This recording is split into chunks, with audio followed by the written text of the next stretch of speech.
The righteous father sold the black woman to a Comanche as a slave for punishment for getting pregnant.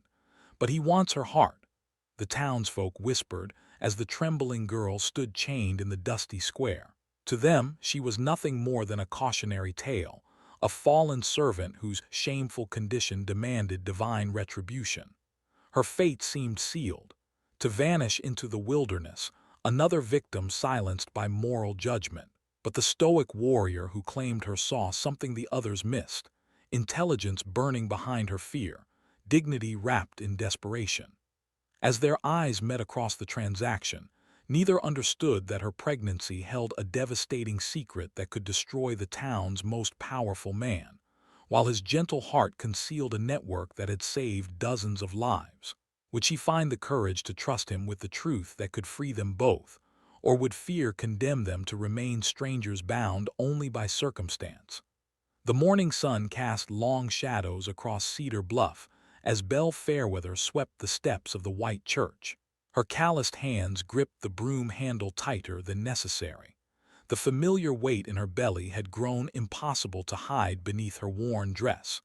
Reverend Josiah Whitmore emerged from the church doors. His pale eyes swept over her with barely concealed disgust. Belle kept her gaze fixed on the wooden planks beneath her feet. "The congregation has been talking," Whitmore said. His voice carried the authority that commanded respect throughout the small Texas town. "About your condition." Belle's sweeping motion never faltered.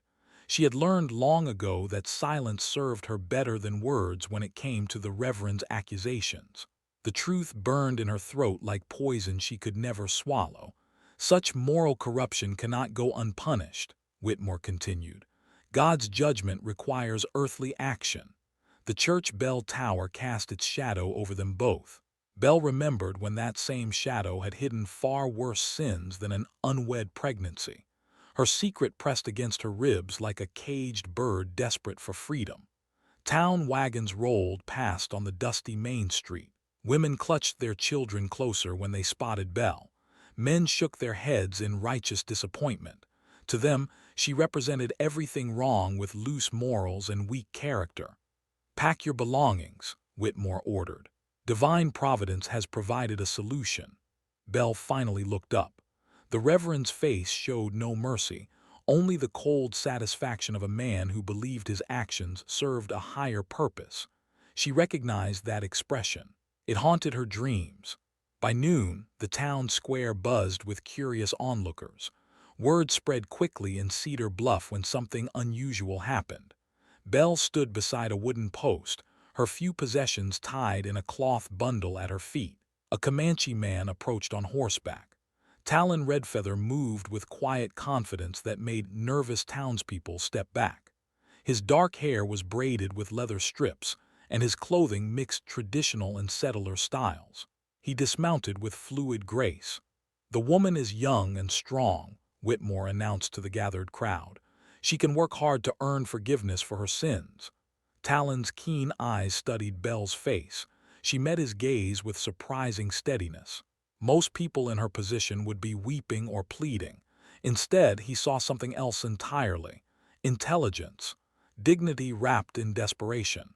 "She can read and write," Whitmore continued, as if this somehow made her transgression worse. "Learned such things above her station." This detail made Talon pause. Educated servants were rare, especially among those sold into bondage.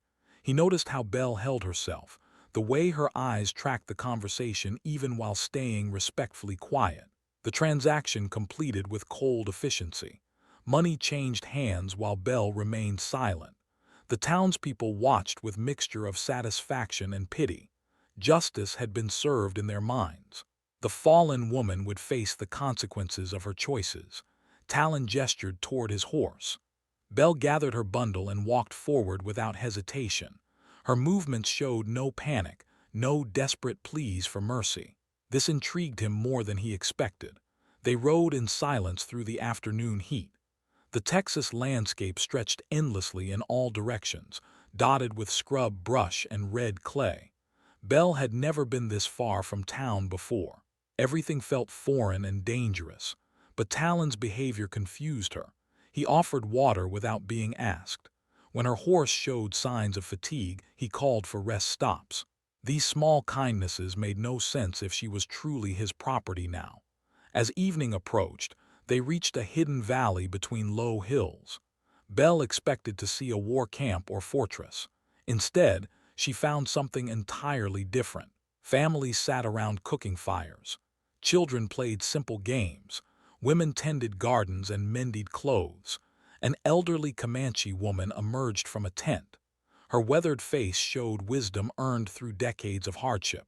She studied Belle with eyes that seemed to see past surface appearances. "This is Morning Dove," Talon said. "My mother." Morning Dove approached Belle slowly. She touched the younger woman's face with gentle fingers. Her expression softened with recognition that Belle didn't understand. "She knows," Morning Dove said in accented English. "She carries the same pain I once carried." Belle's composure finally cracked. Tears she had held back for months spilled down her cheeks. This stranger somehow saw what the entire town of Cedar Bluff had refused to acknowledge. Talon watched the exchange with growing understanding. Belle's pregnancy wasn't the result of poor choices or weak morals. Something darker had happened. Something that explained her quiet dignity in the face of public shame. As night fell, Belle sat by the fire wondering what tomorrow would bring. She had expected brutality and harsh labor. Instead, she found unexpected kindness from people she had been taught to fear. The flames danced higher as more families gathered. Belle noticed other faces that didn't belong to any single tribe. Former slaves, displaced settlers, Mexican refugees. This wasn't just a Comanche camp. It was something else entirely. Morning Dove placed a warm blanket around Belle's shoulders. The gesture held more compassion than Belle had received from anyone in Cedar Bluff during her months of secret suffering. For the first time since discovering her pregnancy, Belle felt something she had almost forgotten. Hope flickered to life like the flames before her, small but growing stronger. Morning arrived with the sound of children laughing. Belle woke in a simple tent, confused by the peaceful atmosphere around her. She had expected chains or locked doors. Instead, Morning Dove sat nearby weaving a basket. "Come," the older woman said. "There are people you should meet." Belle followed her through the camp. What she saw defied everything she thought she knew about her situation. A former house slave from Louisiana taught children to read under a canvas shelter. A Mexican family tended horses alongside Comanche warriors. Two escaped field hands worked on building permanent structures. Morning Dove led her to a quiet spot beside a small stream. The elderly woman's eyes held depths of experience that commanded respect. "40 years ago, I was taken from my family," Morning Dove began. "Sold to white settlers who needed someone to cook and clean. I thought my life was over." Belle listened with growing amazement. The parallels to her own story felt impossible. "The man who owned me said I was lucky to be civilized, lucky to learn their ways." Morning Dove's voice carried old pain wrapped in hard-won wisdom. "But I was a prisoner, nothing more." The stream bubbled peacefully between them. Belle realized this conversation would change everything she understood about her circumstances. "I escaped during a winter storm, nearly died from cold and hunger. A Comanche hunting party found me half frozen in a ravine." Morning Dove smiled at the memory. "They could have left me to die. Instead, they brought me home." Belle's world tilted on its axis. "You mean Talon doesn't actually own slaves?" "My son buys freedom, not people. Always has." Morning Dove touched Belle's hand gently. "He saw something familiar in your eyes yesterday. The same trapped look I once carried." The revelation hit Belle like a physical blow. She wasn't a captive. She was a refugee in a sanctuary she hadn't known existed. Talon appeared at the camp's edge, returning from an early morning hunt. He approached them with the quiet confidence Belle was beginning to recognize as natural leadership rather than intimidation. "She's ready to know the truth," Morning Dove told her son. Talon sat across from Belle beside the stream. His expression held none of the cruelty she had expected from her supposed master. "We help people escape impossible situations," he said simply. slaves heading north, families displaced by war, anyone who needs a second chance. Belle struggled to process this information. But you paid money for me. I paid for your freedom from a man who would have found worse punishment if I hadn't intervened. Talon's voice carried conviction born from experience. Now you choose what happens next. The weight of actual choice overwhelmed Belle. She had lived so long without agency that freedom felt foreign and frightening. You can rest here and continue north when you're ready, Talon continued. Or stay and help others the way we helped you. Belle thought about the children she had seen learning to read, the families building new lives far from persecution. Her skills could serve a purpose here beyond mere survival. What kind of help do you need? She asked. Talon exchanged glances with his mother. They had hoped Belle would choose to stay, but her quick decision surprised them both. Many people arrive injured or sick. Your reading ability means you could learn healing properly. Talon gestured toward the camp. We also need teachers, someone who understands what newcomers face. Belle considered this opportunity. In Cedar Bluff, her intelligence had been seen as dangerous or inappropriate. Here, it could actually matter. There's something else, Mourning Dove added carefully. Your pregnancy doesn't shame you here. Children are blessings regardless of how they come into being. Tears threatened Belle's composure again. The acceptance felt almost too good to be real after months of judgment and whispered accusations. I'll stay, Belle said. The words came out stronger than she felt inside. Over the following days, Belle threw herself into learning everything she could about the camp's operations. A former army medic taught her proper wound care and herb preparation. She discovered natural talent for healing that had been suppressed in her previous life. Her reading skills proved invaluable when newcomers arrived. Belle could translate documents, forge travel papers, and communicate with people who spoke different languages but shared written words. The work gave her purpose beyond simple survival. Each person she helped represented a victory against the forces that had tried to destroy her own life. Talon watched Belle's transformation with growing admiration. Her intelligence shone when given proper outlets. Her compassion helped traumatized refugees begin healing. Her determination inspired others to believe in better possibilities. Belle found herself looking forward to conversations with Talon about camp management and future plans. His respect for her opinions felt revolutionary after years of being dismissed as property. One evening, as they discussed expanding the school tent, Belle realized something had shifted between them. Talon no longer looked at her with pity or protective concern. He saw her as an equal partner in important work. Thank you, Belle said suddenly. For what? For seeing me as a person worth saving. Talon's expression grew serious. You saved yourself. I just provided opportunity. Belle touched her growing belly. For the first time since discovering her pregnancy, she felt genuine hope about bringing a child into the world. This community would welcome new life with joy rather than judgment. The future stretched ahead with possibilities Belle had never dared imagine.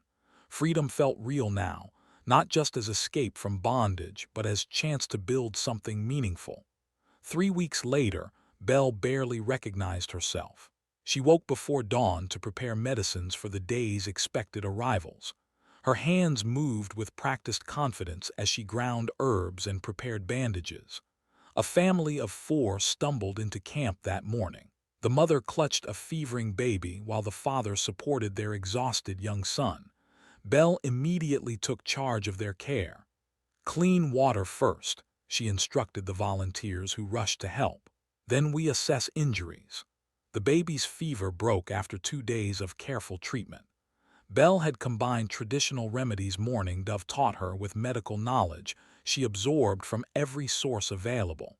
Her success rate with sick refugees was becoming legendary among the network. Word of Belle's healing abilities spread to neighboring camps. People traveled significant distances seeking her help.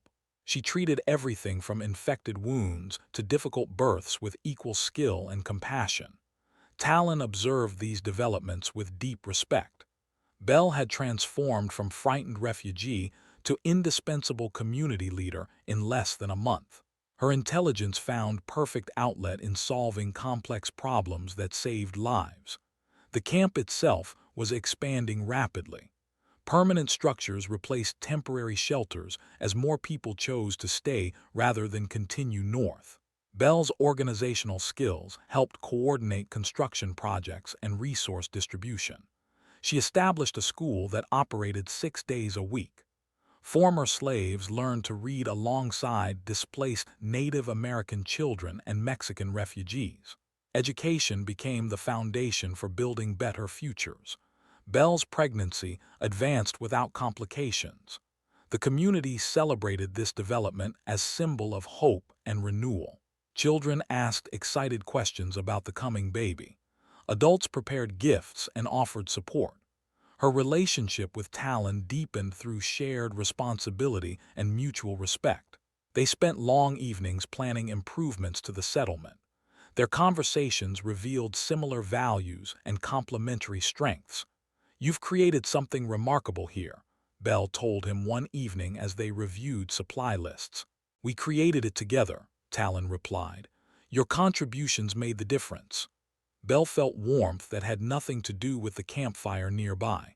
Talon saw her as true partner rather than rescued victim. Their collaboration produced results neither could achieve alone. But external pressures were building. Scouts reported increased cavalry patrols in the region. Bounty hunters asked questions in nearby towns about escaped slaves and stolen property. A messenger arrived with disturbing news from Cedar Bluff. Reverend Whitmore was offering substantial reward for Bell's return. He claimed she had stolen money before fleeing with valuable church property. "He's getting desperate," Morning Dove observed. "Desperate men make dangerous decisions." Bell's stomach tightened with familiar fear. The lies Whitmore spread would make her seem like criminal rather than victim. Few people would question a respected reverend's word against that of a pregnant former slave. "We could scatter temporarily," Talon suggested during emergency council meeting. "Reconvene when attention moves elsewhere." Bell stood to address the gathered community. Her voice carried newfound authority earned through months of dedicated service. "I won't run anymore," she declared. "This place matters too much to abandon because of one man's lies." The group murmured agreement. They had all found sanctuary here after escaping various forms of persecution. None wanted to surrender their hard-won safety. "Then we make our stand," Talon said firmly. "Together." Preparations began immediately. The community organized defensive positions while maintaining normal routines. Children continued attending school. Adults kept working on construction projects. Life went on despite looming threats. Bell threw herself into documenting everything they had built. If something happened to her, she wanted evidence of their achievements preserved. The school's success, medical treatments that saved lives, families reunited and thriving. Her writing skills proved valuable for another purpose. Bell began drafting letters to territorial authorities explaining their settlement's legitimate purposes. They weren't harboring criminals or planning attacks. They were building productive community that benefited the entire region. Talon read her proposals with growing admiration. Bell's arguments were logical, well-researched, and persuasive. She presented their case as law-abiding citizens seeking official recognition rather than fugitives hiding from justice. "You should have been a lawyer," he told her. "Maybe in another life," Bell replied. "This life has different plans." As her pregnancy progressed, Bell became even more determined to protect what they had created. The child growing inside her deserved to be born into safety and freedom. Every person in their community deserved the same protection. Evening conversations with Talon took on deeper intimacy as they planned for uncertain future. Their partnership had evolved into something Bell hesitated to name. Love seemed too precious to risk by speaking aloud. But Talon's growing affection was obvious in countless small gestures. He brought her favorite herbs from distant meadows. He carved wooden toys for her expected baby. He listened to her ideas with respect that made her feel valued beyond measure. One night, as they sat beside the stream where Belle first learned the truth about her situation, Talon finally spoke what they both felt. "I love you," he said simply, "not as savior to victim but as man to woman, as partner to partner." Belle's heart raced with joy and terror. Accepting love meant risking loss, but denying it meant refusing the greatest gift life had offered her. "I love you too," she whispered. They sealed the admission with gentle kiss beside moonlit water. Tomorrow would bring whatever challenges awaited. Tonight, they had found each other in ways that transcended their complicated beginnings. The settlement slept peacefully around them, unaware that their leaders had just committed to future that would require defending against forces gathering in the distance. The storm clouds gathered both literally and figuratively over their peaceful valley. Belle woke to the sound of urgent voices outside her tent. A scout had returned with news that made her blood run cold. Reverend Whitmore was assembling a posse. He had convinced local authorities that Belle was a dangerous thief who corrupted everyone around her. The reward for her capture had tripled overnight. Belle sat heavily on her cot, one hand resting on her swollen belly. The baby kicked as if sensing her distress. 7 months along now, she could barely imagine running even if she wanted to flee. Talon entered without his usual calm demeanor. His jaw was set with determination that Belle recognized as barely controlled anger. "He's bringing 15 men," Talon reported, "armed and convinced they're serving justice." Belle closed her eyes. The lies were working exactly as Whitmore intended. Good people would help hunt her because they believed his version of events. "There's more," Talon continued reluctantly. "He's telling everyone you seduced him, claims you tried to blackmail him when you got pregnant." The accusation hit Belle like a physical blow. Whitmore was rewriting history to make himself the victim and her the predator.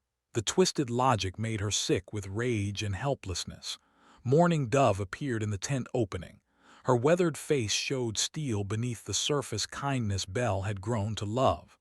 "I kept evidence," the older woman said quietly. "From his visits to town, things I noticed, people I spoke with." Belle looked up sharply. "What kind of evidence?" "Letters he wrote, witnesses who saw him watching you. Other women who had similar troubles with the good Reverend." Mourning Dove's eyes glittered with purpose, enough to make people question his story. Hope flickered in Belle's chest. She wasn't defenseless against Whitmore's lies. Truth had power when properly presented. Talon knelt beside Belle's cot. His dark eyes held steady resolve that gave her strength. "Marry me," he said simply. "Under Comanche law, you become my wife with full tribal protection. It's not much, but it's something." Belle's heart raced for reasons beyond fear. The proposal came from practical necessity, but the love behind it was absolutely real. "Yes," she whispered. They held a simple ceremony that afternoon. The entire community gathered despite looming danger. Belle wore a dress sewn by refugee women from fabric dyed with local plants. Talon braided leather and beads into her hair according to traditional custom. Mourning Dove spoke words in Comanche that blessed their union and called on ancestral spirits for protection. Belle understood enough to feel the sacred weight of promises being made. The celebration was brief but meaningful. People shared food and offered gifts they could barely afford to lose. Their generosity overwhelmed Belle with gratitude for the family she had found in the wilderness. That evening, Belle and Talon sat beside their stream planning strategy. The romantic setting felt surreal given the circumstances, but they needed privacy for difficult conversations. "I won't hide anymore," Belle said firmly. "When he comes, I face him directly." Talon wanted to argue but recognized the steel in her voice. Belle had found her courage and wouldn't be talked out of using it. "Then we make sure you have every advantage possible," he replied. "Evidence, witnesses, community support, everything we can gather." Belle nodded. Her mind was already working through possibilities. Whitmore expected to find a cowering victim. Instead, he would face a woman backed by truth and surrounded by people willing to defend her. The next morning brought unexpected allies. A territorial judge arrived with official business in the region. Word of their community's work had reached government offices through Bell's carefully written letters. Judge Harrison was older, experienced, and genuinely interested in their educational and medical programs. Bell gave him a comprehensive tour while privately praying he would stay long enough to witness whatever confrontation was coming. "Remarkable achievements," the judge told her. "This settlement provides valuable services to the entire territory." Bell seized the opportunity. "We hope to receive official recognition soon, legal protection for the work we're doing here." Judge Harrison nodded thoughtfully. Such recognition might be possible with proper documentation and community support. That afternoon, an injured cowboy stumbled into camp. He had been thrown from his horse and suffered a badly broken leg. Bell immediately took charge of his medical care. Working with practiced efficiency, she set the bone, applied splints, and administered pain medicine. The cowboy's gratitude was obvious as Bell's treatment relieved his suffering. "You saved my leg, maybe my life," he told her. "Anything you need, just ask." Bell realized this man could serve as witness to her character and abilities. Random strangers were often more credible than community members who might be seen as biased. As evening approached, scouts reported dust clouds on the horizon. Whitmore's posse was less than a day away. The moment Bell had dreaded and prepared for was finally arriving. She spent her last peaceful night in Talon's arms, drawing strength from his steady presence. Their marriage was hours old, but it felt as permanent and natural as the stars wheeling overhead. "Whatever happens tomorrow, I'm not afraid anymore," Bell told him. "Good," Talon replied. "Fear was never your true nature anyway." Bell smiled in the darkness. Tomorrow would bring the confrontation that would determine her future and that of everyone she had come to love. She was ready to fight for the life she had built and the truth she had kept silent too long. The reckoning was finally at hand. Dust clouds announced Whitmore's arrival before the horses came into view. Bell stood in the center of the settlement, her hands resting on her swollen belly. The entire community gathered behind her in silent support. 15 mounted men rode into the valley with weapons visible but not drawn. Reverend Whitmore led them, his pale face flushed with righteous anger and barely concealed panic. His eyes locked onto Bell with mixture of hatred and fear. Judge Harrison positioned himself prominently where all parties could see his official status. His presence changed the dynamic immediately. This wouldn't be simple vigilante justice but formal proceedings under territorial law. "There she is," Whitmore announced loudly. "The thief who corrupted my household and stole church funds before fleeing to live in sin with savages." Bell stepped forward with calm dignity that surprised even herself. Pregnancy had given her different relationship with fear. She was protecting more than just her own life now. "I stole nothing," Bell said clearly. "And the only sin here belongs to you, Reverend Whitmore." The posse members shifted uncomfortably. They had expected to find a cowering criminal, not a composed woman speaking with quiet authority. Whitmore's face darkened. "She lies like the devil himself. This woman seduced me with witchcraft and feminine wiles. When I resisted her advances, she threatened to destroy my reputation." Judge Harrison raised his hand for silence. "These are serious accusations requiring evidence." "Do you have proof of theft, Reverend?" Whitmore fumbled in his saddlebags and produced a leather pouch. "Church collection money. She took it when she fled." Mourning Dove stepped forward holding a similar pouch. "Strange. We found this in your coat pocket during your last visit to town. The very coat you left behind in such haste." The gathered crowd murmured with interest. Whitmore's story was developing holes that even his supporters couldn't ignore. Bell reached into her dress and withdrew a bundle of papers. "I have letters, Reverend. Letters you wrote confessing your desires and begging forgiveness for your actions." Whitmore's face went ashen. "Those are forgeries. Lies created to frame an innocent man of God." Judge Harrison examined the letters with professional interest.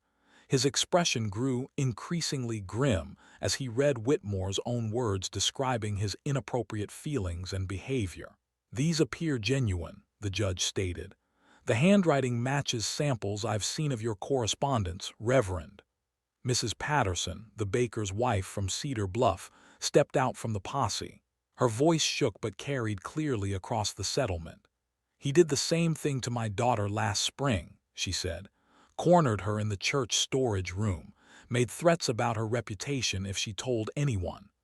Two other women from the group nodded agreement. Whitmore's pattern of predatory behavior was finally coming to light under the safety of official protection. The cowboy Bell had treated approached on crutches. His testimony carried weight as neutral observer with no stake in the outcome. "This woman saved my leg with skill any doctor would respect," he declared.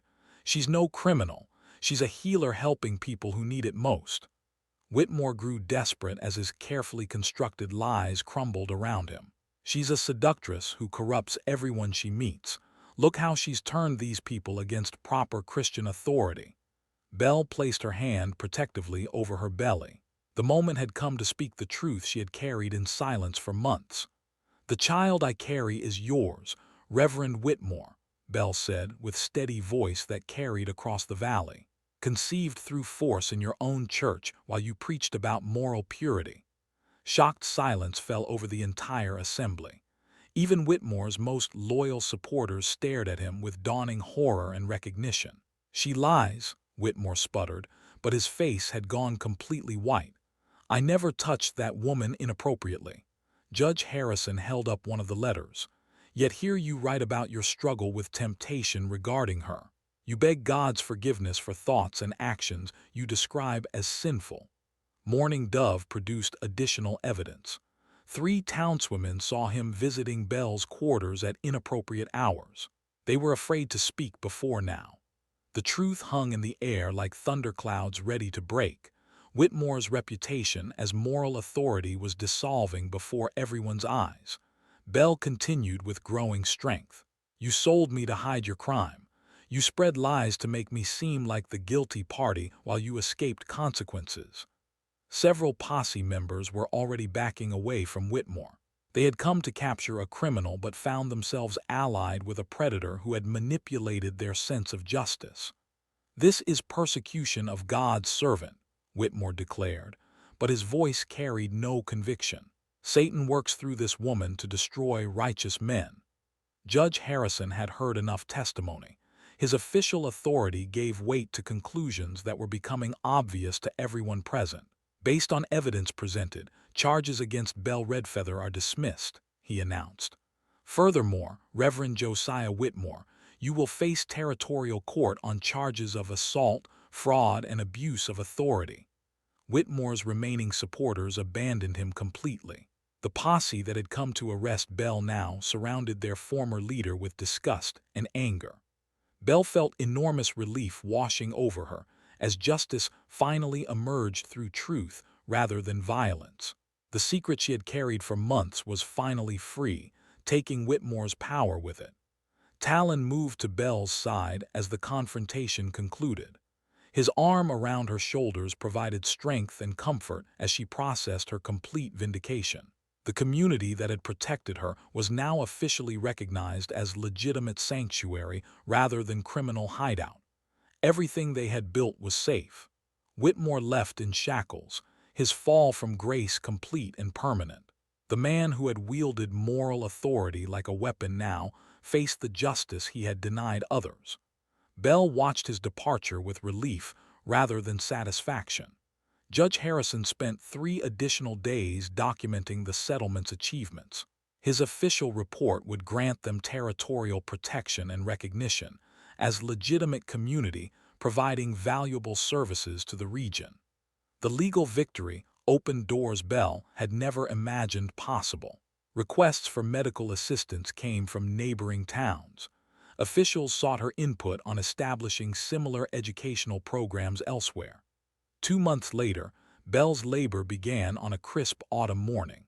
Mourning Dove and 2 other experienced women attended the birth, while Talon paced anxiously outside the tent.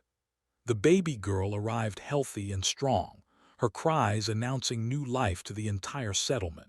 Belle held her daughter with overwhelming joy, seeing hope made manifest in tiny, perfect features. "She's beautiful," Talon whispered when he was finally allowed inside. His love for both mother and child shone in his dark eyes. They named her Dawn, symbolizing the new day that had broken over their lives. The community celebrated with gifts and songs that honored the child's significance as symbol of their collective future. Belle's recovery progressed smoothly. Within weeks, she was back to limited duties while learning the rhythms of motherhood. Dawn proved to be alert and curious baby who seemed to absorb everything around her. The settlement continued expanding throughout the winter. Belle's medical clinic became permanent structure with proper supplies and equipment. The school grew to accommodate 60 children from various backgrounds and cultures. Spring brought news from Cedar Bluff. Whitmore had been sentenced to 5 years in territorial prison. 3 other women had come forward with similar accusations, ensuring justice was comprehensive rather than symbolic. Belle felt closure with this final resolution. The man who had traumatized her could no longer hurt anyone else. Her courage in speaking truth had protected future victims from his predatory behavior. Judge Harrison returned with official documents establishing their community as recognized territory. They would receive funding for educational and medical programs while maintaining autonomy over internal affairs. "You've created something remarkable here," he told Belle during the ceremony. "This settlement proves different peoples can work together successfully." Belle accepted the praise while knowing the real credit belonged to everyone who had contributed their skills and dedication. Individual achievement meant less than collective success. Talon proposed expanding their network to assist more refugees throughout the territory. Belle enthusiastically supported the plan, seeing opportunity to help people on much larger scale than before. They established way stations along major travel routes. Each location provided food, medical care, and temporary shelter for people seeking better lives. The system grew organically as more volunteers joined their cause. Belle's reputation as healer and educator spread beyond the territory.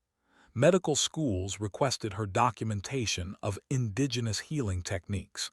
Educational reformers sought her advice on integrated learning approaches. Dawn celebrated her first birthday surrounded by extended family that spanned multiple cultures and backgrounds. The little girl's first words were in 3 different languages, reflecting the rich diversity of her community. Belle stood beside the stream where she had first learned about her true circumstances. 2 years had passed since that life-changing conversation with Mourning Dove. The transformation felt miraculous when she considered where she had started. "Any regrets?" Talon asked, joining her in quiet reflection. Belle considered the question seriously. The pain and trauma would always be part of her story, but they had led to profound joy and purpose she might never have discovered otherwise. "None," she replied honestly. "Everything that happened brought me to this life, to you, to Dawn, to this community. I wouldn't change any of it." Their settlement now housed over 200 permanent residents. The school served as model for territorial education policy. The medical clinic had saved countless lives while training new healers in integrated techniques. Belle often thought about the scared young woman who had been sold in Cedar Bluff's town square. That person felt like someone from another lifetime, though the memories remained vivid and important. A new group of refugees arrived that afternoon. Belle welcomed them with the same compassion she had once received. The cycle of rescue and renewal continued with each person who found sanctuary in their valley. As evening fell, Belle sat with Dawn on her lap, watching Talon teach teenage boys to read by firelight. Mourning Dove worked nearby, sharing traditional stories with younger children who listened with rapt attention. This was her legacy. Not the trauma that had brought her here, but the healing and hope that had grown from surviving it. Every person they helped represented victory over the forces that had once seemed insurmountable. Belle kissed Dawn's forehead, and whispered promises about the future they were building together. Tomorrow would bring new challenges and opportunities to serve others seeking the same freedom they had found. The stars emerged one by one above their peaceful valley, bearing witness to lives transformed by courage, love, and the radical power of seeing everyone's fundamental humanity. And that is all to the story for now. Please let me know where you are tuning in from. Perhaps we will create a story there. Consider liking this video and subscribing to our channel. And if you enjoy our content, click this video on your screen. I promise you it's worth watching. See you tomorrow.